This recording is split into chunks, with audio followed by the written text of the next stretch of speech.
Bom dia a todos, bom dia a todas. Eu queria agradecer à senadora Ana Rita o convite, endereçado ao Conselho de Secretários Estaduais de Saúde, e a oportunidade de estar aqui representando o conjunto dos secretários, saudar os senadores desta comissão, no momento na pessoa do senador Humberto Costa, que está presente aqui, além da senadora que coordena a sessão, e saudar os demais participantes aqui da mesa deste debate. Eu acho que é muito interessante que a saúde esteja nessa conjuntura, tendo a oportunidade de ser um dos temas que galvanizam os debates no Legislativo, no Executivo, com a sociedade, com a opinião pública. Eu acho que esse debate do Programa Mais Médicos, inclusive, pode e deve impulsionar, paralelo a ele, outras questões que são essenciais e que, por muito tempo, passaram sem ter a oportunidade de galgar essa prioridade no debate sobre as políticas públicas nacionais. Nessa direção, primeiro eu queria contextualizar, nós estamos falando em médico, a gente tem que saber médico para que sistema de saúde. Nós não estamos falando em que precisa mais médicos em abstrato. Nós precisamos de mais profissionais médicos para um sistema de saúde que, no nosso caso aqui no Brasil, nós ousamos colocar na Constituição, senadora Ana Rita, que teríamos um sistema de saúde público, universal, que se propõe, na prática, a partir do seu arcabouço legal, a fazer tudo para todos. E aí chegamos a um extremo que o todos não significa nem ser um cidadão brasileiro. Já tem até jurisprudência de que qualquer cidadão de qualquer país, estando no território nacional, ele tem direito à assistência à saúde pelo Sistema Único de Saúde. E o todos já não tem mais limite. Nós vivemos diariamente, inclusive, o constrangimento de várias liminares que propõem que o SUS forneça de tudo a todas as demandas, a todos os cidadãos.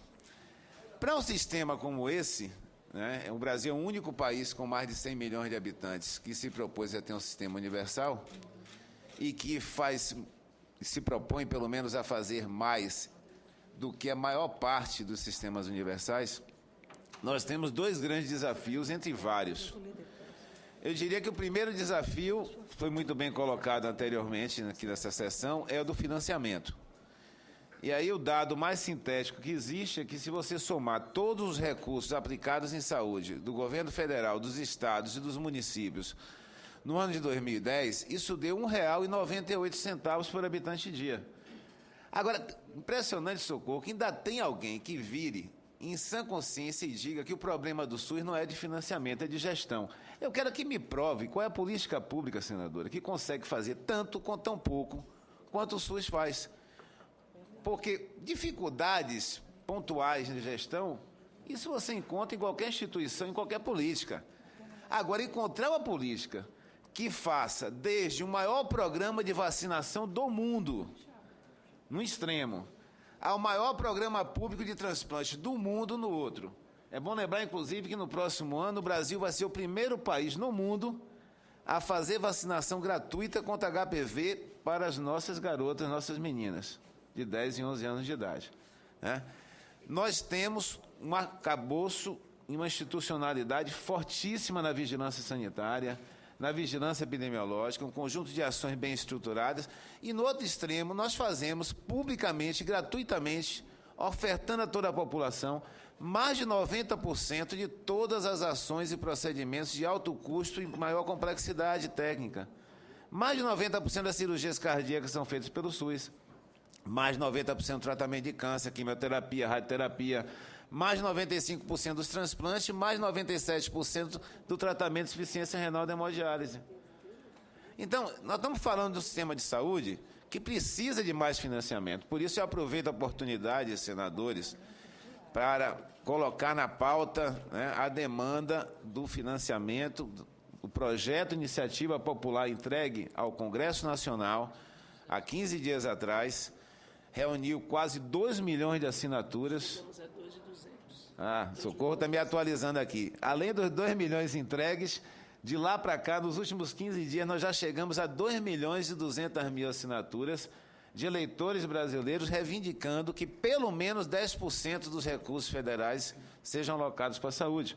Hoje os estados já gastam 12%, já têm a obrigação de gastar pelo menos 12%. Pelo menos, porque tem estados que já gastam mais, como é o caso do nosso, e a maioria dos estados do Norte e Nordeste, foi lembrada aqui a presença dos senadores do Norte e Nordeste, é bom lembrar que os estados do Norte e Nordeste, como regra geral, já gastam mais de 12%. Já registrei a nossa saudação. Gastam mais de 12%. A maioria absoluta dos municípios já gastam mais de 15%. O governo federal, infelizmente, tem uma aplicação hoje inferior a 5%. Então, nós precisamos ter pelo menos 10% na saúde. Então, esse é um ponto. Eu diria que esse é um dos 2 maiores nós e desafios do SUS. O segundo está no âmbito de recursos humanos. E aí, do ponto de vista qualitativo e do ponto de vista quantitativo, nós não conseguimos ainda aproximar a formação dos profissionais de saúde às principais necessidades do sistema de saúde. As escolas, aí não é só a escola médica, o conjunto das escolas na área de saúde tem ainda um arcabouço formativo, tem ainda diretrizes curriculares que não se adequaram efetivamente às principais necessidades do sistema de saúde. Então, tem uma distância muito grande ainda da formação, e aí eu achei muito interessante, Fernando, quando você fez a dicotomia informação versus formação, né? Não basta ter informação, não basta dar acesso à informação. O profissional, a formação do profissional é muito além da informação, é muito além da sua capacitação técnica. A formação profissional inclui preceitos éticos, inclui diretrizes políticas do ponto de vista da constituição da política de saúde, da configuração das prioridades da atuação no sistema de saúde. Isso faz parte da formação do profissional. Infelizmente, a formação dos profissionais no Brasil não é regulada pelo sistema de saúde. Está lá desde a Constituição de 88, lei orgânica, todo o nosso arcabouço legal do SUS fala que a regulação da formação dos profissionais é uma das tarefas do Sistema Único de Saúde. Então, a dificuldade que nós temos hoje de recursos humanos, eu não tenho a menor dúvida, tem uma base concreta, um determinante principal, que é o fato de que nunca o Estado brasileiro colocou a regulação dos profissionais de saúde como uma tarefa sua, como uma tarefa do SUS. Então, abre-se escolas, define-se necessidades de formação de profissionais à margem das diretrizes do Sistema Único de Saúde, né? Então, esse é o contexto e, eu diria, os 2 grandes desafios. Eu acho que nós estamos vivendo uma crise de crescimento do SUS. Efetivamente, nós não teríamos o clamor da sociedade brasileira por mais médicos há 20 anos atrás. Eu participei de estudos em nosso estado, onde há 20 anos atrás não tinha enfermeiro em mais de 85% dos municípios do estado da Bahia. Não é médico, não, enfermeiro não tinha, né? Hoje nós temos todas as pesquisas de opinião pública colocando a saúde entre os principais problemas, e quando você pergunta ao cidadão qual é o principal problema de saúde, efetivamente a maioria absoluta responde, reconhece e identifica que é a falta de profissional médico. E não é porque a mídia formou a opinião dele, não, é a sua experiência concreta. Porque ele vai no posto de saúde, encontra o enfermeiro, encontra o técnico de enfermagem, encontra o odontólogo e não encontra o médico. Porque ele vai na unidade de pronto atendimento e chega lá, não consegue encontrar em todas as unidades de pronto atendimento o profissional médico disponível para atendê-lo na hora que ele necessita.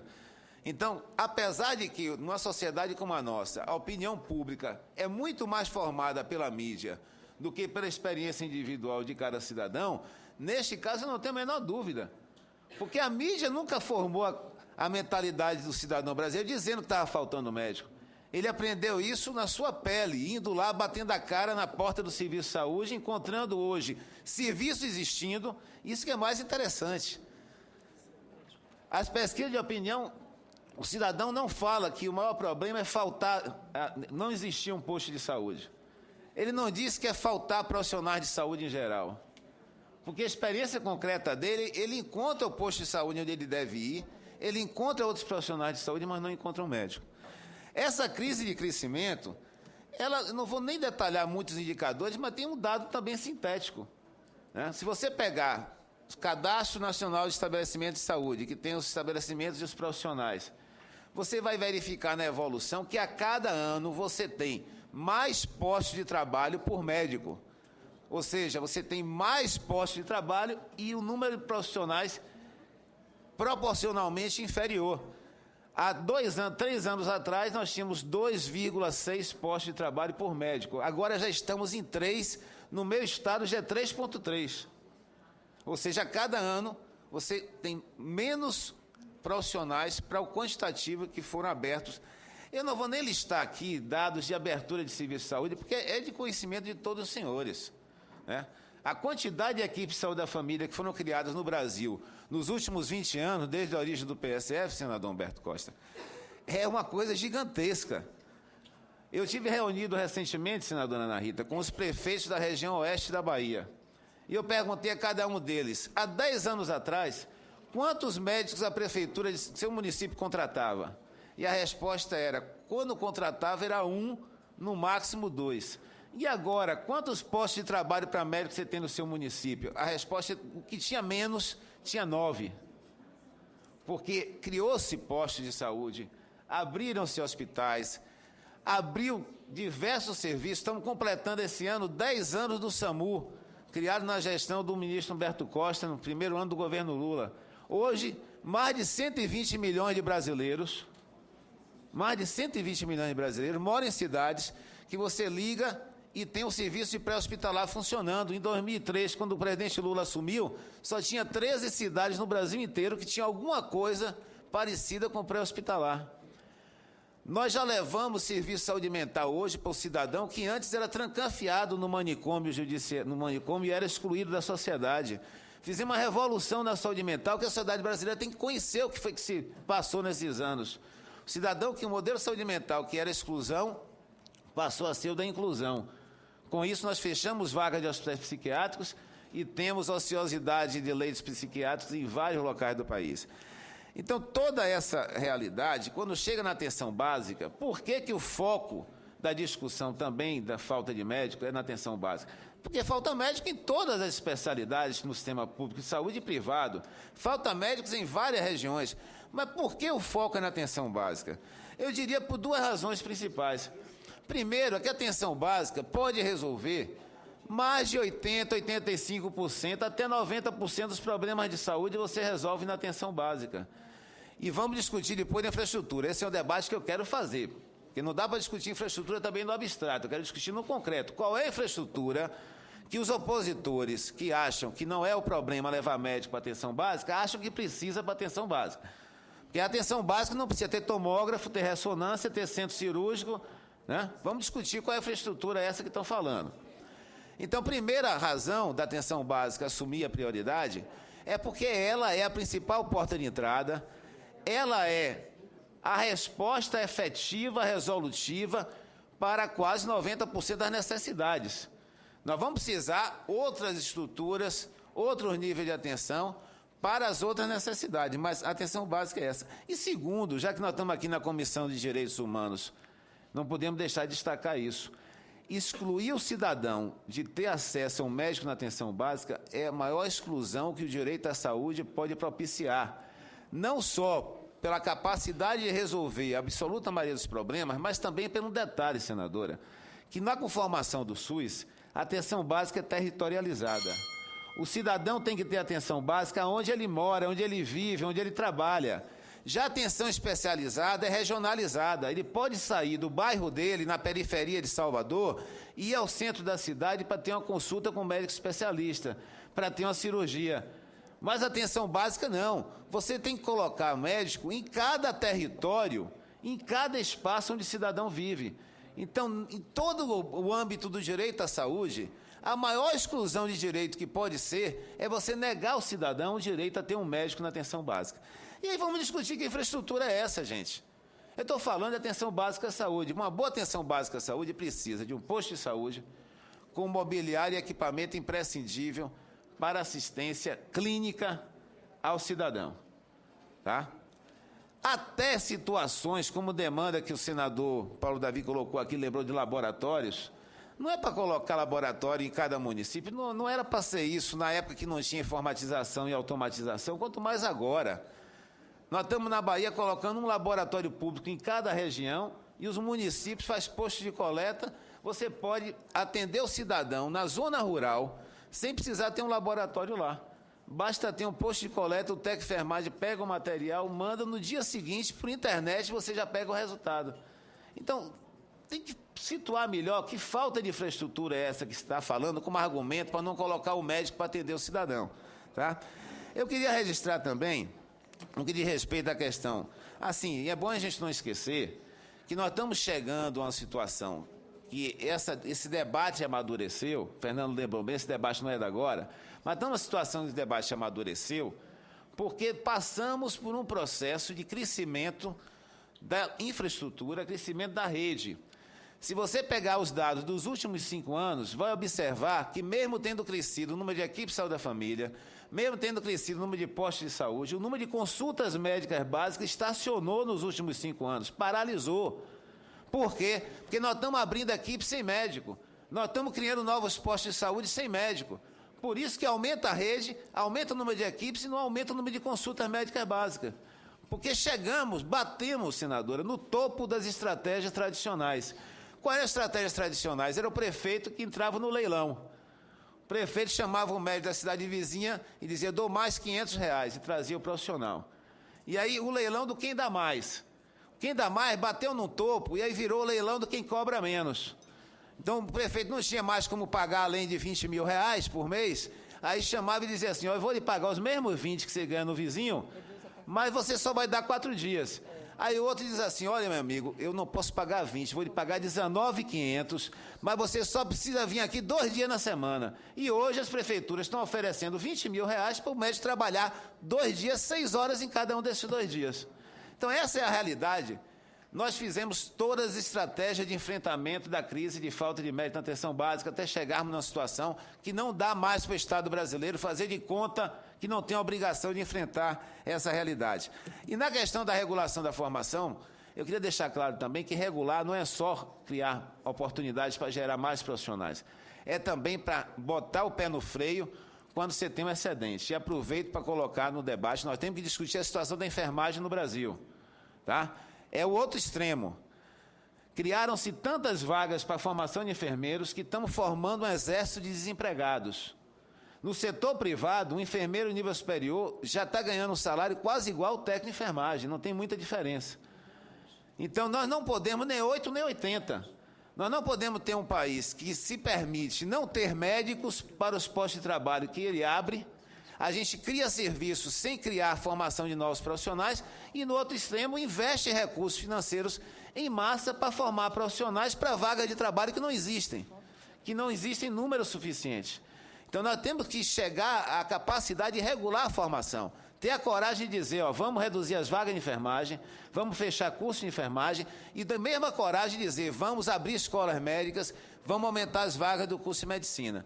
E aí eu queria saudar a coragem e a ousadia da nossa presidenta Dilma de ter tido a determinação de colocar um programa como esse. Aqueles que, nas perguntas, tem coisa interessantíssima. Eu vi uma pergunta minha falando que golpe eleitoreiro. Imagine se alguém que está preocupado em fazer uma política eleitoreira ia comprar uma briga com a categoria médica, gente. A categoria médica é a categoria que tem maior capacidade de formar opinião, que quando fecha a porta do consultório, a interlocução dele com o cidadão ali é direto.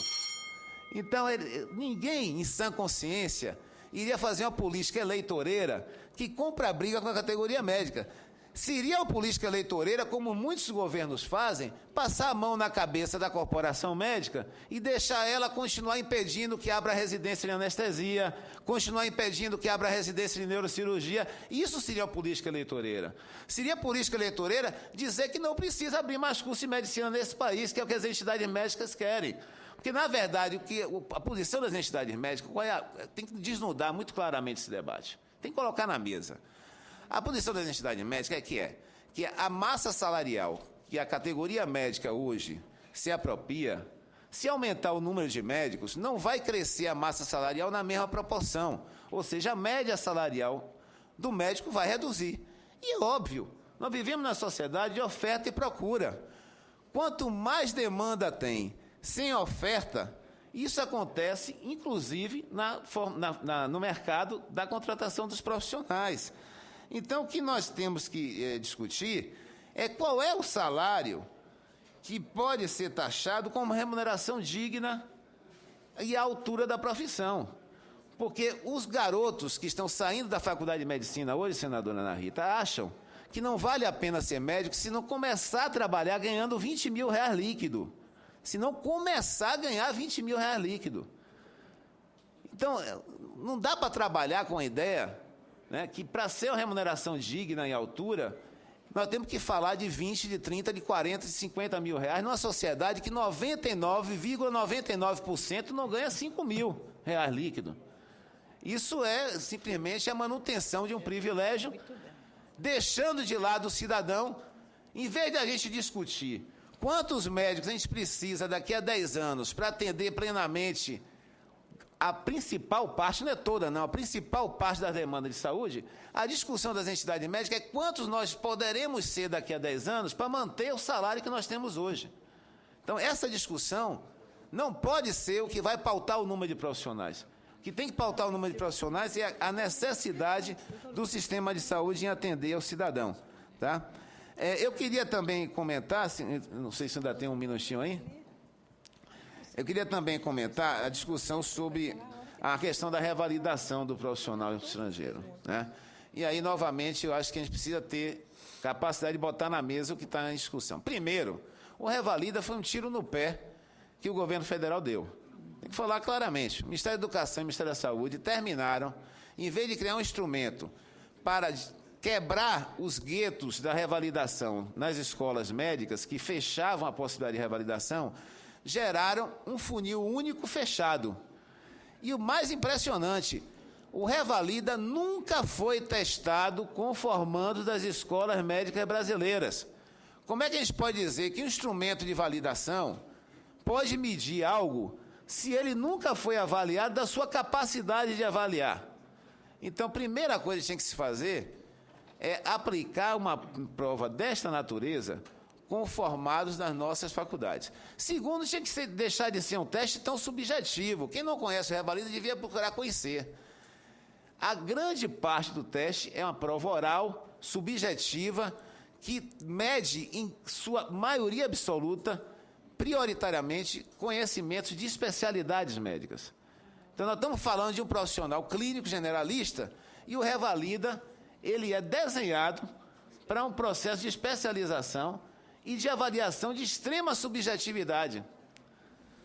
Terceiro aspecto que a gente pode levantar, e que eu acho que é o principal, quando a gente está falando de um programa para levar médico para onde não tem na atenção básica, a certificação plena desse profissional para atuar em qualquer lugar do território nacional também seria outro tiro no pé. Porque, sinceramente, senadora Ana Rita, acho que o Brasil não tem nenhuma vantagem hoje de trazer médicos que estão desempregados na Espanha, excelentes profissionais, para botar eles para atender na Avenida Paulista nos consultórios privados. Não tem nenhum interesse em trazer médicos desempregados de Portugal muito bem formados para, na minha cidade, Salvador, irem para os hospitais privados de ponta que só recebem pacientes de seguro-saúde.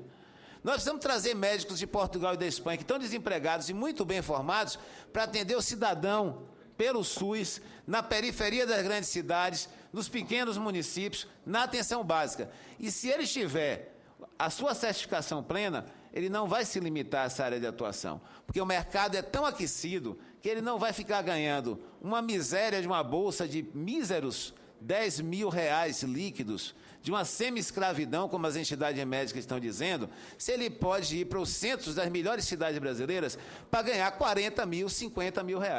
Essa é a realidade de mercado que nós estamos enfrentando. E, felizmente, o Brasil tem hoje uma presidenta com ousadia, com a determinação, com a coragem que a presidenta Dilma teve colocando essa política na rua. Obrigado, senadora.